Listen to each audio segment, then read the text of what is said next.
Il est de ces œuvres qui transcendent leurs médias, des œuvres qui transcendent leur statut pour devenir de vraies marques de la pop culture, des œuvres intemporelles qui ont marqué et continueront de marquer plusieurs générations, créant une vague de communautés, alimentant perpétuellement la legacy de l'œuvre à travers différents supports. Une œuvre qui semble avoir toujours été là, se renouvelant dans un cercle virtuose qui touche à la perfection. Aujourd'hui, on parle d'une œuvre à l'héritage plus gros que celui de Jeff Bezos et Bill Gates réunis. Une œuvre, que dis-je, 8 œuvres, ouais. Aujourd'hui, on se retrouve pour une vidéo qui me tient particulièrement à cœur, car aujourd'hui, on va parler, et j'ai dit beaucoup de fois aujourd'hui, de Jojo.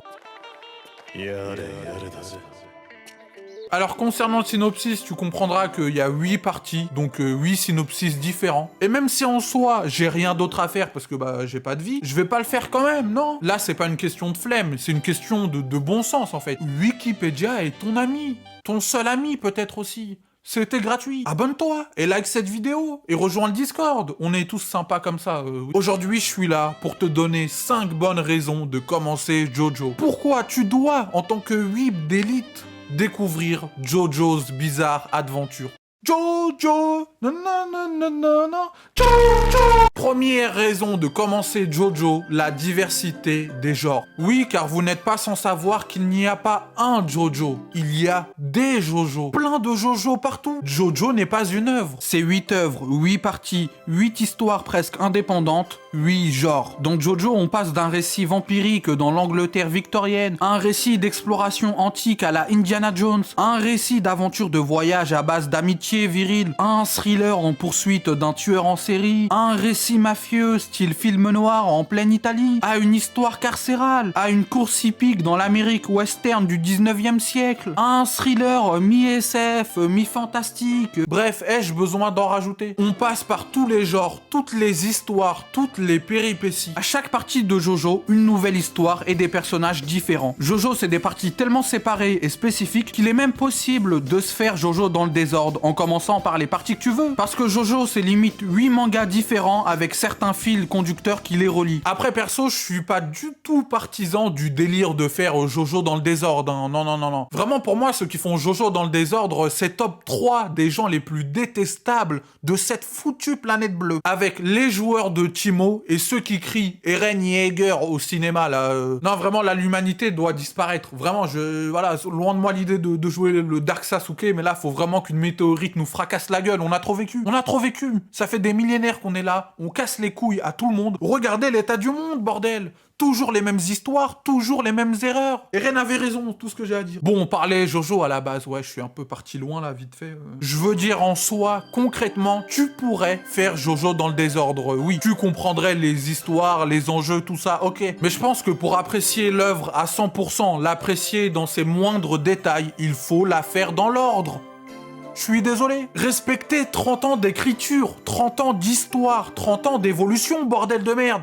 C'est trop demandé. Je veux dire, faire Jojo dans le désordre, ça perd de sa saveur. Tu vas louper des refs, du lore. Genre par exemple, imaginons que tu commences Jojo par la partie 7, donc style Ballroom. T'entends un personnage du nom de Zeppeli, ça te fait rien, parce que t'as pas connu le Zeppeli de la partie 2. Il y a un participant, il s'appelle Abdul. Ça te fait rien parce que t'as pas connu le Abdul de la partie 3. T'entends Duo. Ah, c'est qui, lui? Non, mais c'est qui, ce type? Pareil, si tu commences par la partie 4, par exemple. Dans la partie 4, tu vois un Joseph Joestar ultra vieux qui fait rien et tout. Et donc ça te fait rien parce que t'as pas connu le Joseph incroyable de la partie 2 et 3. Et pareil, si tu commences par la partie 5 ou 6, dans ces parties, il y a pas mal de refs à Dio, mais tu connais pas Dio si t'as pas vu ni la partie 1 ni la partie 3. Pareil pour Jotaro, t'auras pas encore connu le Jotaro incroyable de 17 ans là dans la partie 3, qui n'hésitait pas à insulter sa daronne. Ouvrez les guillemets, je cite, tu m'emmerdes, fous-moi la paix, sale...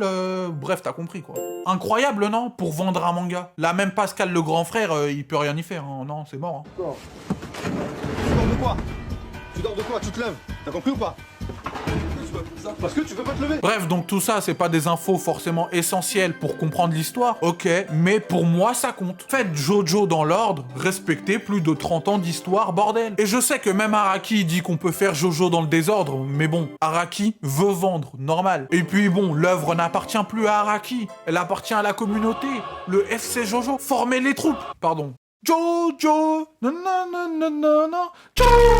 Deuxième raison de commencer Jojo, la jojolerie n'est jamais finie. Alors ouais, la formulation n'a aucun sens. Mais déjà, si t'es si malin, va faire tes propres vidéos au lieu de me faire chier. Ouais, personne n'a rien dit, je clash un fantôme, oui. Mais en fait, ce que je veux dire, c'est que je considère Jojo Lion, donc la 8e partie actuellement en cours de Jojo, logique, comme étant la meilleure partie de tout Jojo. Et dire ça, c'est pas anodin du tout. On parle d'une œuvre de plus de 30 ans, une œuvre qui a commencé en 1987 et qui est toujours en cours en 2021. Une œuvre en 8 parties qui compte plus de 120 volumes au total.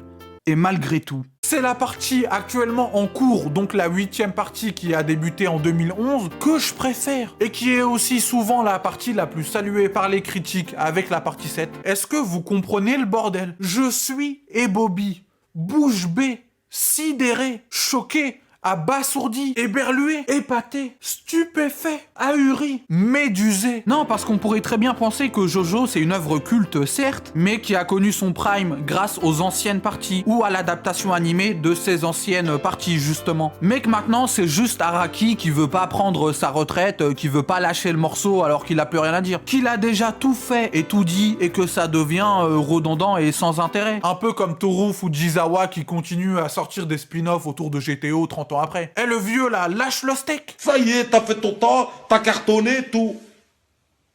T'es vieux maintenant, Araki. Arrête, Hachem. Pardon, je voulais pas... Mais grossière erreur. Pour moi, on parle d'une œuvre à son prime, je dirais même à son pic, encore maintenant et plus que jamais. Et il suffit de lire la partie 8 pour s'en rendre compte. La manière dont l'histoire est gérée, les personnages, les antagonistes, les protagonistes, les enjeux, mais aussi l'héritage de Jojo, comment tout ça est intégré. Tout comme les thèmes, mais c'est du génie, du jamais vu encore aujourd'hui. Et ma deuxième partie préférée, c'est Steel Ball Run, donc la 7e partie. Donc l'avant-dernière. Donc l'œuvre monte encore crescendo. Mes deux parties préférées, c'est les deux dernières. Et j'ai vraiment utilisé le terme crescendo là, qui est un des mots les plus moches de France, on peut le dire. Hein. Bref, Jojo n'est pas vieux, Jojo n'est pas ringard, Jojo n'a pas pris une ride, Jojo n'est pas mort. Jojo, c'est la fougue de la jeunesse, couplée à la sagesse de l'âge. Jojo se bonifie avec le temps, Jojo est immortel, la jojolerie n'est jamais finie. FC Jojo envers et contre tout. Ouais, ça fait un peu secte dit comme ça, mais bon, FC Jojo, c'est tout. Jojo, nanana, Jojo. Troisième raison de commencer Jojo, le concept des stands. Alors bon, déjà, première question logique, c'est quoi un stand? Pour éviter de dire n'importe quoi, je vais utiliser la définition dispo sur Jojo Fandom. Alors oui, c'est surtout parce que j'ai la flemme, mais bon, Internet existe, donc autant s'en servir. Dans 20-30 ans, il y en aura encore. Les stands sont une représentation physique des attaques énergétiques. Les stands sont donc la matérialisation psychique de l'esprit. Une personne qui possède un stand est appelé manieur de stand et peuvent alors invoquer une sorte de guerrier métaphysique ou psychique qui combat pour son manieur. Révisez bien, c'est un sujet du bac ça, j'ai vu le rectorat et tout. Bref, en gros, chaque manieur peut invoquer une sorte de matérialisation de son esprit qui se tape pour lui. Mais au-delà du concept, car c'est bien beau d'avoir un concept, mais encore faut-il bien l'exploiter, Araki a concrétisé son concept à 100%. Là où ça marche, c'est dans la diversité des stands, donc des pouvoirs, donc des combats. Car en réalité, le schéma narratif de Jojo est assez répétitif. Les protagonistes avancent, rencontrent un manieur de stand, ils l'affrontent et ainsi de suite jusqu'à la quête finale. Mais justement, ce qui rend le tout absolument pas répétitif, c'est cette diversité des pouvoirs et donc des combats. Tout peut faire office de stand, tout peut faire office de combat. Dans Jojo, un stand, ça peut très bien être un combattant classique, tout comme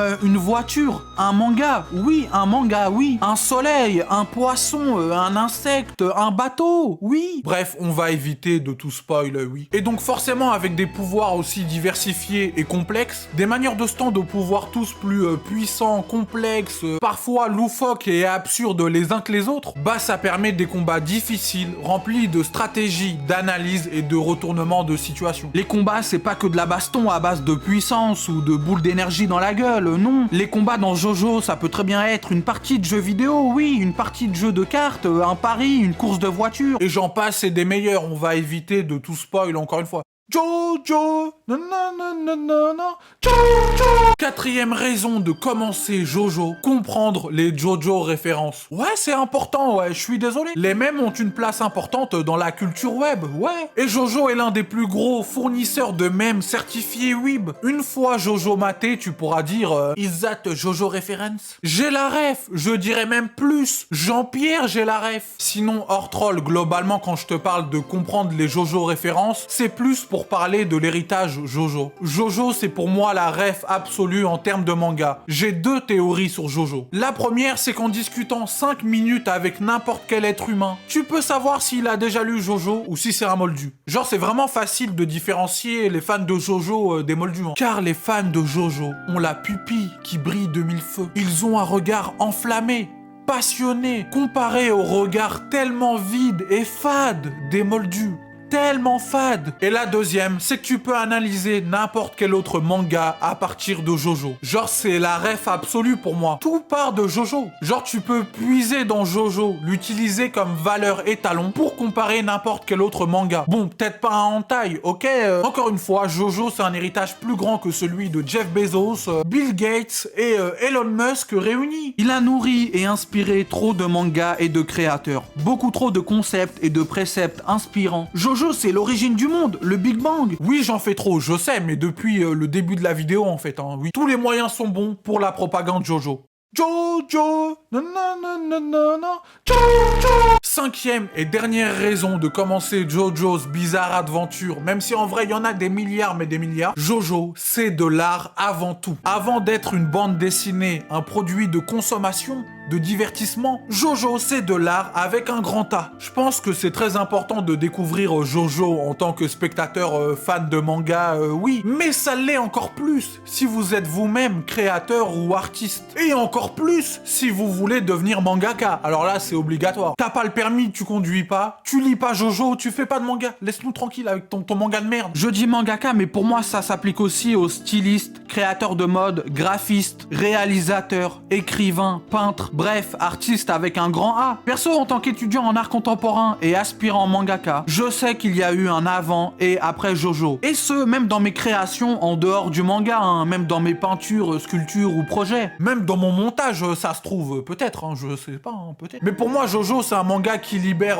tes chakras artistiques. Jojo, c'est le manga qui te dit hey, artiste de pacotille, là, ouais, c'est à toi que je parle, ouais, réveille-toi, bordel, car sache qu'en art, absolument tout est possible, oui. En tant qu'artiste, tu peux faire ce que tu veux. Tu es libre de créer. Libère-toi et envole-toi en faisant fi des codes. Oh, douce colombe. Oh, bouge ton cul. Pardon, oui. Moi, par exemple, tu lis le chapitre 1 de mon manga, tu ressens direct la fibre Jojo. Va lire ce chapitre 1, il est dans la description, petite pub pour finir, oui. Voilà, c'en est fini de cette vidéo qui n'était que pure propagande Jojo. Oui, j'assume mes choix éditoriaux. Je suis matrixé, c'est comme ça, on peut pas faire autrement. Et si cette vidéo t'a plu et t'a donné envie de découvrir Jojo, de commencer cette œuvre grandiose, bah va commencer Jojo déjà, oui, mais abonne-toi aussi et like cette vidéo et commente et partage mais tu connais la chanson. N'hésite pas aussi à me suivre sur Insta, Twitter et à rejoindre le Discord. Les liens sont dans la description. Bonne journée, bonne soirée, bonne vie. Adios.